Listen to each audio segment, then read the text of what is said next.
Bonjour à toutes, bonjour à tous. La Haute-Saône se prépare à accueillir Emmanuel Macron. Le chef de l'État sera en visite à Vesoul demain. Un déplacement pour soutenir les professionnels du monde agricole à quelques jours du lancement du Salon de l'agriculture.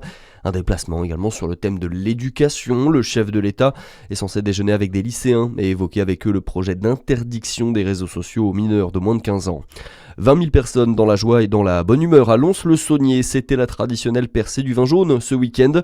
Un rendez-vous très attendu dans le Jura. Quelques débordements sont venus émailler la fête, avec des cas de violence sur fond d'ivresse ou encore de conduite en état d'ébriété. Une opération de sauvetage pour secourir un chien, c'est ce qui a occupé les pompiers du Grimpe, le groupe d'intervention en milieu périlleux ce week-end. Ils ont été mobilisés à Cormeaux-le-Grand, au cirque du Bout du Monde en Côte d'Or.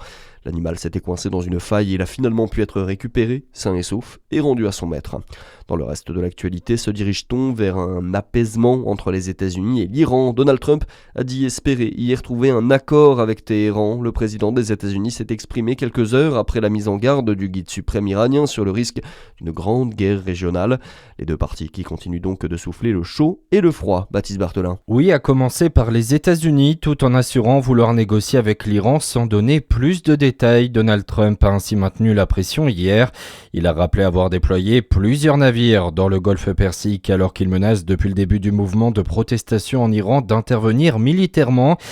De leur côté, les autorités iraniennes restent fermes. L'ayatollah Ali Khamenei a notamment fustigé la contestation en assurant que les manifestations en Iran s'apparentaient à un coup d'État. Téhéran qui a tout de même fait un geste. Erfan Soltani, 26 ans, arrêté pendant le mouvement de protestation, a été relâché sous caution. À noter enfin qu'il n'y aura finalement pas d'exercice militaire iranien en mer. Il devait être organisé hier et aujourd'hui dans le détroit d'Ormuz. Pas de surprise attendue aujourd'hui à l'Assemblée nationale française. Les députés examinent cet après-midi 2 motions de censure. Elles ont été déposées par la gauche et par le Rassemblement national, mais ne devraient pas passer faute du soutien des socialistes et des républicains. Allez, on passe au sport. Un mot de basket avec la victoire de Dijon hier à domicile. C'était la 18e journée de Betclic Elite et la JDA s'est imposée face à l'Asvel. Un succès 99-90 face au Villeurbanais. La plus belle victoire de la saison, a réagi l'entraîneur Laurent Neuniam à l'issue de la rencontre. Et puis c'est cette semaine que commencent les Jeux Olympiques d'hiver de Milan-Cortina, la grande fête des sports hivernaux, mais surtout l'occasion pour Quentin Fillon-Maillet de peut-être marquer l'histoire. Le biathlète jurassien se prépare pour ce rendez-vous depuis 4 ans et ses derniers JO, où il avait été historique en raflant pas moins de 5 médailles.